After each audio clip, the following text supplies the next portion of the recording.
Hello student, welcome back to our channel. This is Jyoti Patel from Tapon Group of School. Today we are going to our new topic in this chapter. Our chapter name is India Agriculture Part 8 in Social Science. Let's get started our new learning objectives. Which one is that? First is food security and second is the food grain production. Start understanding step by step in this point. First of all food security. Food security को हिंदी में बोलते हैं राष्ट्रीय खाद्य सुरक्षा प्रणाली. अब प्रणाली के अंदर अब हम जो एक टॉपिक दिया है what is food security system. According to our book, in order to assure availability of food to all sections of society, our government carefully designed a national food security systems. अब हमारे समाज के अंदर सभी जो वर्ग के लोग रहते हैं, सभी सेक्शंस के जो लोग रहते हैं सोसाइटी के अंदर, इन लोगों को जो भोजन की सुविधा है उनकी सुविधा उपलब्ध कराने के लिए हमारी जो गवर्नमेंट है वो बहुत सारी सावधानी पूर्वक एक राष्ट्रीय खाद्य सुरक्षा प्रणाली की तैयारी की है जिसे हम फूड सिक्योरिटी बोलते हैं. अब ये फूड सिक्योरिटी का काम क्या होता है? Which one is given this 5 point. First of all it consist of 2 component. हमारी फूड सिक्योरिटी सिस्टम 2 कंपोनेंट में डिवाइडेड है. First is that the buffer stock. Buffer stock means जो भंडारा होता है इसे बोलते हैं. Second is that the public distribution system, in short PDS. Public distribution system that means सार्वजनिक वितरण प्रणाली. अब थर्ड पॉइंट है PDS, that means public distribution system is a program which provide food, grain and other essential commodities at sustained price in rural and urban area. अब PDS का काम ये होता है कि जो फूड ग्रेन होती हैं या अदर एसेंशियल्स चीज़ें होती हैं, अब जैसे फूड ग्रेन से लेके जो भौतिक चीज़ें और जो हम जो सोसाइटी के कॉमन लोग अपने जीवन ज़रूरियात की जो चीज़ें लेते हैं वो चीज़ को क्या करते हैं प्रोवाइड करने के लिए एक सस्टेनेड प्राइस, दैट मीन्स एक जो कीमत निर्धारित की जाती है कि जिसके अकॉर्डिंग आप ये बोल सकते हो कि कम पैसों में आपको वो चीज़ मिलती है. कहाँ पे? As a rural and urban area. For example अगर मैं आपको बताऊं कि एक कोऑपरेटिव सोसाइटी है कि जहाँ पे आपको किफ़ायती, दैट मीन्स सस्टेनेबल, आप कह सकते हो सब्सिडेंट्स प्राइस, दैट मीन्स किफ़ायती जो प्राइस होता है उस प्राइस में आपको जीवन की ज़रूरत के हिसाब से जो चीज़ जो मिलती है उससे आप इन PDS के प्रोग्राम आपको ये फूड ग्रेन्स फैसिलिटी प्रोवाइड करती है. Next, the primary objective of this policy is to ensure food grain to common people at affordable price. अब प्राइमरी ऑब्जेक्टिव क्या है? सबसे बड़ी कि इस पॉलिसी का प्राइमरी ऑब्जेक्टिव ये है कि टू इंश्योर, लोगों को इंश्योर कराना, दैट मीन्स खरीदाना. अब क्या खरीदाना है? Food grain stocks. अब ये फूड ग्रेन जो स्टॉक है, जो फूड ग्रेन है, जो कॉमन जो पीपल है वो इजीली अफोर्डेबल, दैट मीन्स जो बोलते हो ना खरीदने की नॉर्मल जो प्राइस होती है, जो सस्ती अमाउंट होता है उस अमाउंट पे कॉमन पीपल भी, आम जनता भी वो फूड ग्रेन परचेस कर सके, वैसी पॉलिसी क्या करते हैं लोग, ऐसी पॉलिसी लॉन्च करते हैं. नेक्स्ट पॉइंट है the policy focused on growth in agricultural production and on fixing the support price for the procurement of wheat and rice and to maintain the stock. अब इस पॉलिसी का सबसे बड़ा जो focusing है वो क्या है? तो focus on growth in agriculture production. Agriculture के जो ग्रोथ है उसको सबसे बड़ा फोकस किया है इस पॉलिसी के अंदर। और साथ ही साथ फिक्सिंग द सपोर्ट प्राइस। अब फिक्सिंग दैट मीन्स इन्होंने डिसाइड किया, फिक्स करते हैं कौन से सपोर्ट प्राइस की for procurement of wheat and rice. जो वीट एंड राइस जो होती हैं हमारी जो फूड ग्रेन के सबसे मेन जो फूड ग्रेन है, इन जो वीट एंड राइस है कि जो पूरे कॉमन फूड ग्रेन गिनी जाती हैं, इनके जो मेंटेन करना किया जाता है इनके स्टॉक को, और साथ ही साथ इनके एक सपोर्टेबल प्राइस दैट मीन्स इनकी जो मिनिमम अमाउंट होती है जो वो गवर्नमेंट के थ्रू डिसाइड की जाती है। नेक्स्ट पॉइंट है food cooperation of India that means FCI procure and stock food grain various distribution in ensure by PDS। अब इसके अंदर प्रोक्योर्स दैट मीन्स खरीदता है, कौन खरीदता है? अब यहाँ पे फूड कॉर्पोरेशन ऑफ इंडिया की जो ऐसे जो फूड ग्रेन्स दैट मीन्स जो अनाज के जो ढेर होते हैं या अनाज के जो जत्थे होते हैं उनको खरीदता है। और इनके जो स्टॉक है जो इनको खरीदने के बाद इनको क्या करता है, इनको डिस्ट्रीब्यूट करता है by ensure by the PDS। That means public distribution system के थ्रू ये लोगों को क्या करता है, डिस्ट्रीब्यूट करता है। खरीदने का काम फूड कॉर्पोरेशन ऑफ इंडिया और इसको डिस्ट्रीब्यूट करने का काम PDS that means public distribution system. For your kind information, did you know about that India is the largest waster of food? यहाँ पे क्लाउड है जिसके अंदर ये टॉपिक लिखा है। इसका सीधा सिंपल मतलब ये है कि भारत भोजन देट में जो खाने की चीज़ है उसको सबसे बड़ा नुकसान करता कंट्री है। मतलब हमारे इंडिया में सबसे ज़्यादा खाने की बर्बादी होती है। नेक्स्ट स्लाइड के अंदर देखते हैं क्या है। यहाँ पे है how are food grain procured that means हमारी जो फूड की प्रोक्यूर्ड दैट मीन्स प्राप्त करना। अब यहाँ पे what are the disadvantage and advantage of this method.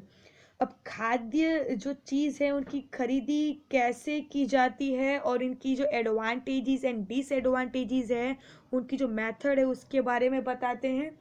First of all, FIC produce food grain from the farmer at the minimum support price. Minimum support price in short MSP।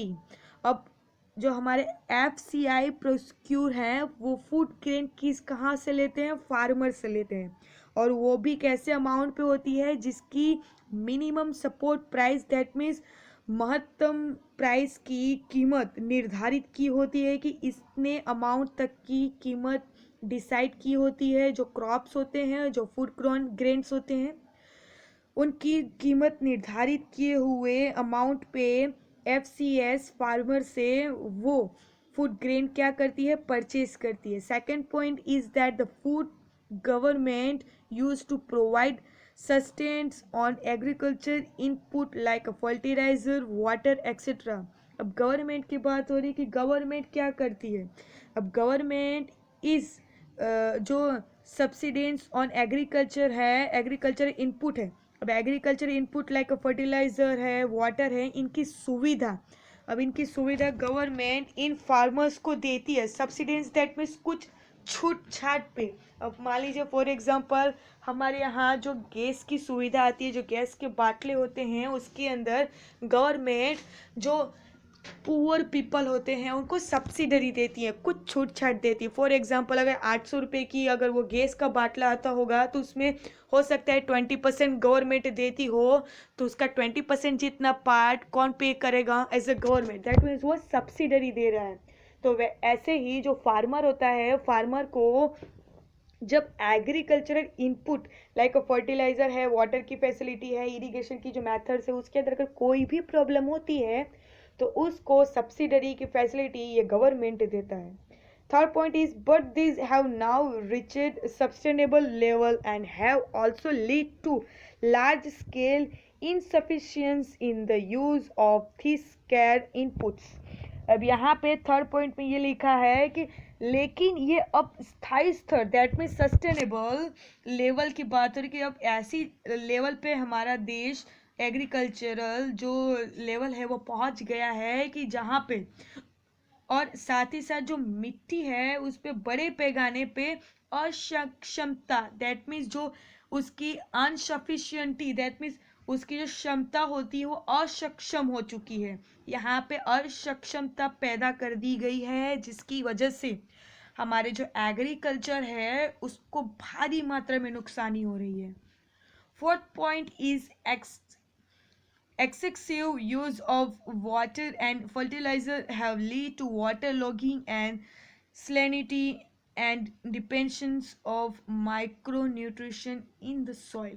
अब ज़्यादा और अधिक मात्रा में अगर हम कोई भी चीज़ का सेवन करेंगे या यूज़ करेंगे तो वो ऑलरेडी हमको क्या करेगा, नुकसान करेगा। तो सेम लाइक दैट अगर वाटर एंड फर्टिलाइज़र का अगर सॉइल के अंदर ज़्यादा यूज़ होगा तो इससे क्या होगा, वाटर लॉगिंग मतलब कि जो जल भराव होता है दैट मीन्स खड्डे हो जाना या तो कहीं पे खड्डा हो जाना या खड्डे में पानी जैसे आप देख सकते हो भरा होता है या तो ऐसे जो भराव जगह होती है वो भर जाती है या तो यहाँ पे लिखा है सैलिनिटी दैट मीन्स जो खारापन होता है वो हो जाता है, डिप्लीटर हो जाता है। डिप्लीटर आपको बता दूं कि यहाँ पे depletions of micro nutrition in the soil that means जो डेप्रिशिएशंस होती हैं जैसे कमी हो जाती है या तो माइक्रो न्यूट्रिशंस की क्या हो जाती है, अब सॉइल से इनकी ज़्यादा पानी की अगर मात्रा इन पे बहाया जाए तो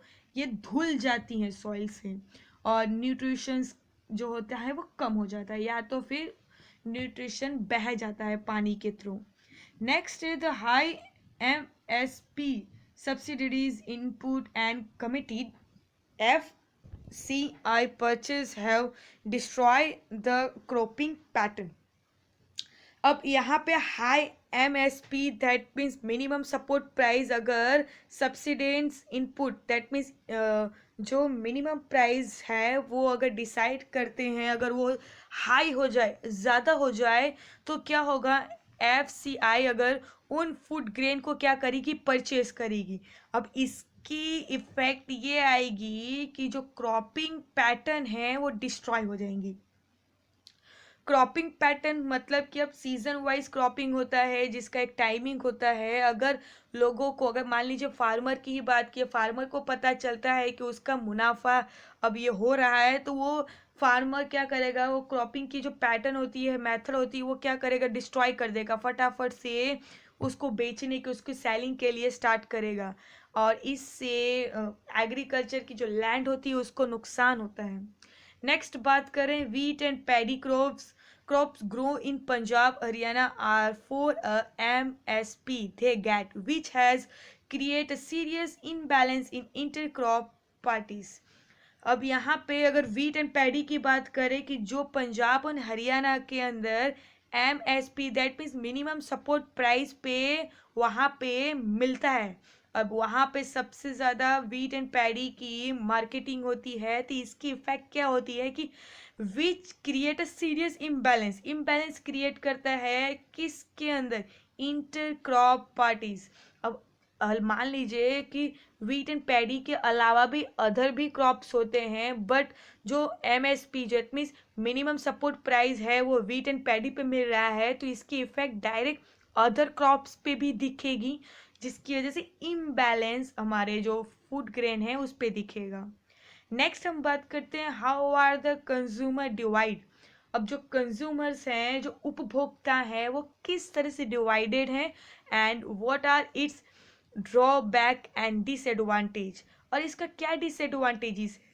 first of all I can give the basic information about this topic कि consumers are divided into two types.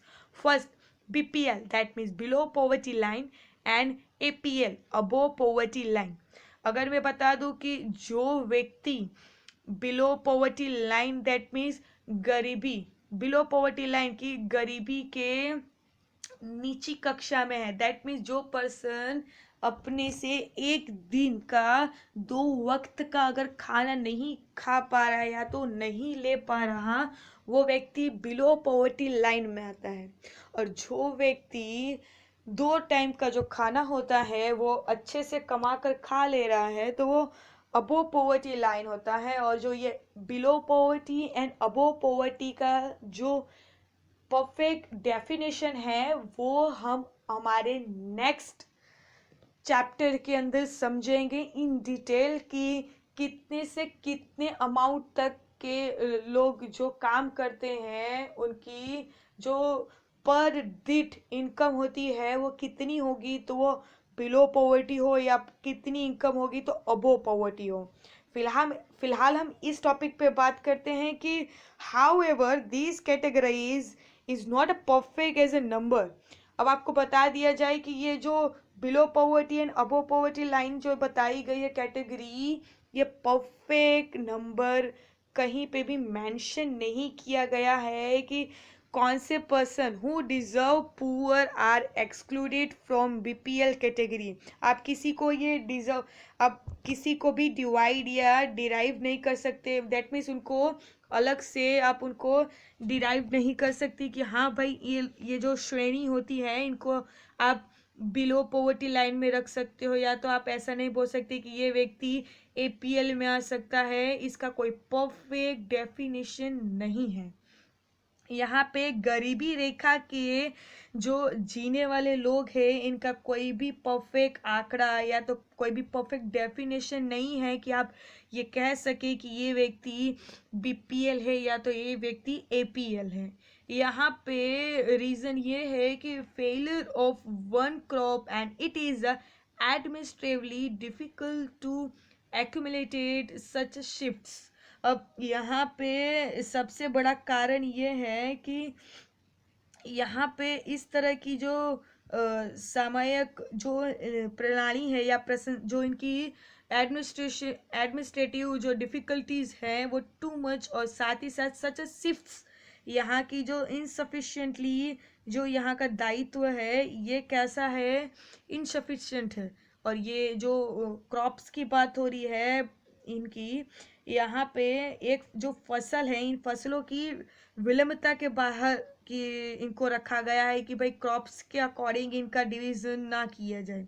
इस तरह से इनकी सामाजिक जो गुणवत्ता है इनके बारे में बताया कि इनको आप इनकी कोई परफेक्ट डेफिनेशन देने की यहाँ पे कठिनाई होगी। दैट मीन्स ये बहुत ज़्यादा डिफिकल्ट होगा कि आप किन को बीपीएल बोलोगे और किन को एपीएल बोलोगे। अब बात करते हैं नेक्स्ट टॉपिक के कि यहाँ पे हमारे जो नेक्स्ट टॉपिक है उसमें ये बताया गया है कि how can we become self sufficient. हम किस तरह से सेल्फ सफिशिएंट मतलब आत्मनिर्भर बन सकते हैं। अब 4 पॉइंट्स आपके सामने प्रेजेंट किए हैं। First is the self sufficiently can be attend if government provide a proper agriculture infrastructure, credit linkage and also encourage the use of latest technique.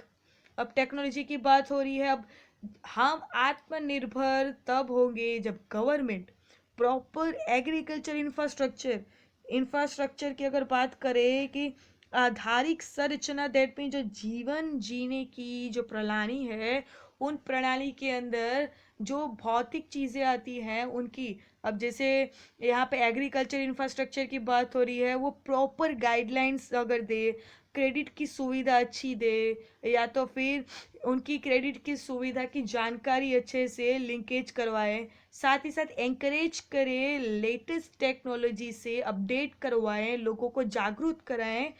तो दूसरा पॉइंट है instead of concentrating only on wheat और rice. अब हमारे जो देश के अंदर सबसे बड़ी बात यह है कि इंस्टेड दैट मीन्स जो बजाय अब गेहूं और राइस के कॉन्सेंट्रेट करने के बजाय हमको ऐसे भी food grains, that means the food crops with a better growth potential in the particular area must be encourage.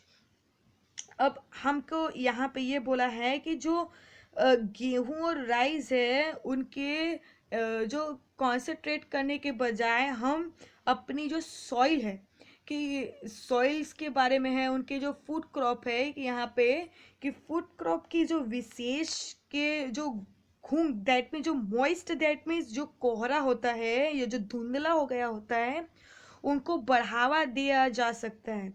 विशेष करके उनको अब अगर हम यहाँ पे जो बेटर ग्रोथ पोटेंशियल है उनको एंकरेज कर रहे हैं। यहाँ पे आप देख सकते हो कि मोस्ट ऑफ जो wheat and rice food grain की तौर पे हम सबसे ज़्यादा यूज़ करते हैं, उन पे बेटर ग्रोथ है। उसके अलावा और भी ऐसी चीज़ें हैं कि जिसके ऊपर हमको क्या करना है, कॉन्सेंट्रेट करना है। हमको क्या करना है, अगर उसको एंकरेज करवाएंगे गवर्नमेंट, अगर हम उसको एंकरेज करेंगे तो हो सकता है हमारे अदर फूड क्रॉप से उनका भी ग्रोथ अच्छे से हो। Next point, creation of necessary to infrastructure like irrigation facility, availability of electricity, etc. may be also attract a private investment in agriculture. अब क्रिएशन किस चीज़ की क्रिएशन की बात कर रहे हैं, necessary infrastructure like irrigation facility हुई और इलेक्ट्रिसिटी की फैसिलिटी हुई, अगर इसकी भी अगर हमारी गवर्नमेंट है वो ध्यान दे, या तो जो प्राइवेट इन्वेस्टमेंट है उनको अट्रैक्ट करने के लिए, दैट मीन्स एग्रीकल्चर के अंदर उनको अट्रैक्शन दैट मीन्स परमिशन अगर दे तो इससे भी हमारी सेल्फ सफिशिएंट हम बन सकते हैं। लास्ट पॉइंट है the focus on increasing the food grain production which should be on a sustainable basis and also free trade in the grain will create a massive employment and reduce poverty in the rural area. अब focus करने की बात हो रही है, कहाँ पे focus करना है कि increase the food grain production. Food grain production के अंदर क्या करना है, इंक्रीज करना है। इस चीज़ पे हमको फोकस करना है कि वी शुड बी, अब जिससे हम क्या कर सकते हैं, सस्टेनेबल बेसिक्स, जो हमारी सस्टेनेबल बेसिक है, सस्टेनेबल बेसिक दैट में जो स्थायी आधार है, हमारे जो मेन आधार है वो जो फूड ग्रेन है, जिसके थ्रू हम फ्री ट्रेड कर सकते हो, अनाजों की जो फ्री ट्रेड कर सकते हो, और साथ ही साथ एम्प्लॉयमेंट क्या कर सकते हो, बढ़ा सकते हो। और एम्प्लॉयमेंट बढ़ेगी तो ऑटोमेटिकली जो पॉवर्टी है वो कैसी हो जाएगी, रिड्यूस हो जाएगी। रूरल एरिया के अंदर गांव के लोगों की जो एम्प्लॉयमेंट है वो क्या हो जाएगी, इंक्रीज हो जाएगी, तो ऑटोमेटिकली पॉवर्टी क्या हो जाएगी, कम हो जाएगी। नेक्स्ट बात करते हैं, what is the future of Indian food security. हमारे फ्यूचर की बात हो रही है कि हमारे इंडिया के अंदर भारत की जो खाद्य सुरक्षा भविष्य का क्या है, खाद्य सुरक्षा का भविष्य क्या है हमारे भारत की, उसके बारे में बताया है कि यहाँ पे आपको 4 पॉइंट दिया है। Shift from cultivation of food crop to cultivation of fruits, vegetable, oilseed, industrial crops. This has led to reductions of net soil area under channels and pulses. अब हमारे जो इंडिया में सबसे बेसिक जो एग्रीकल्चर का motive होता था वो होता था food crops, not a cash crops. But now currently हमारे देश में लोग फूड क्रॉप से क्या हो रहा है, शिफ्ट होकर कैश क्रॉप पे ज़्यादा ध्यान दे रहे हैं। फॉर एग्जाम्पल यहाँ पे देखिए, अगर मैं जैसे बताया कि shift from cultivation of food crop to cultivation of fruits, vegetables, oil seeds, industrial crops that means cash crops. और यहाँ इसकी वजह से जो नेट शॉन एरिया, जो प्योर शुद्ध बोया गया क्षेत्र होता है, जो एरिया होता है जहाँ अच्छी जो पोर्शन वाली जो लैंड होती है वो क्या हो गई है, अंडर रिडक्शन, दैट मीन्स कम हो चुकी है। हमारे चैनल्स एंड पल्सेस के लिए ऐसे एरिया क्या हो चुके हैं, कम हो चुके हैं। रीज़न बिहाइंड ऑफ दैट कि we are only and only thinking about the cash crops, not a food crops.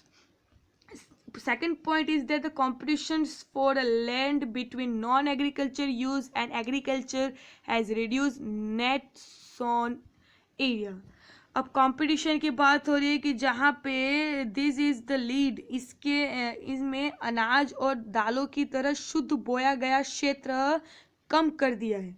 अब यहाँ कंपटीशन हो रही है लैंड की, कहाँ पे क्यों हो रही है, क्योंकि यहाँ पे जो हमारे एग्रीकल्चर का जो प्रोडक्शन था वो कैसा हो चुका है, कम हो चुका है, जस्ट बिकॉज ऑफ कि जो यहाँ की रिडक्शंस हो चुकी हैं, कॉम्पिटिशन्स हो रही है। Non agriculture uses, non agriculture uses मतलब आप समझ सकते हो सकता है इंडस्ट्रियल पर्पस हो। अब यहाँ पे जो गैर गैर कृषि उद्योग होते हैं, अब जहाँ पे कृषि के बिना के सारे उद्योग गैर कृषि उद्योग है, इनके बीच जो कृषि की जो भूमि है, जो जगह है, उनके बीच में क्या हो रहा है, कंपटीशन हो रहा है। अब इसकी वजह से जो net showing area, that means जो शुद्ध बोया गया क्षेत्र है, वो जो शुद्ध that means net shown area, वो क्या हो जा रही है, दिन प्रतिदिन कम हो जा रही है, और जिसकी इफेक्ट हमारे एग्रीकल्चर पे हो रही है। Productivity of land is decline due to the fertiliser, pesticides and insecticides. अब प्रोडक्टिविटी कम हो जा रही है लैंड की, जिसका सीधा सीधा रीज़न है फर्टिलाइजर्स।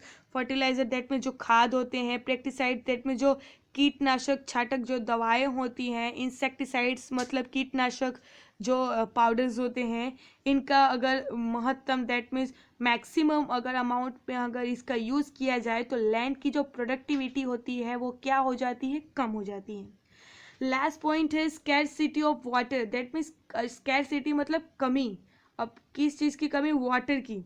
हैज़ लीड, बहुत मेन रोल प्ले कर रहा है, बहुत ही क्योंकि reduction of area under irrigation where is insufficient water management has lead to water logging and salinity.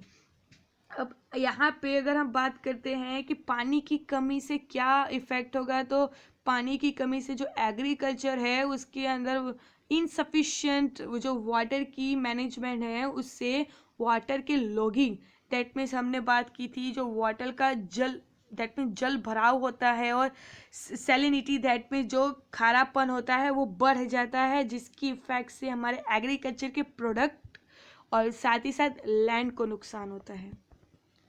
यहाँ पे जो हमारा टॉपिक है वो कंप्लीट हुआ। मिलते हैं नेक्स्ट वीडियो के अंदर। आई होप आपको ये वीडियो अच्छा लगा होगा। Thank you so much for watching this video.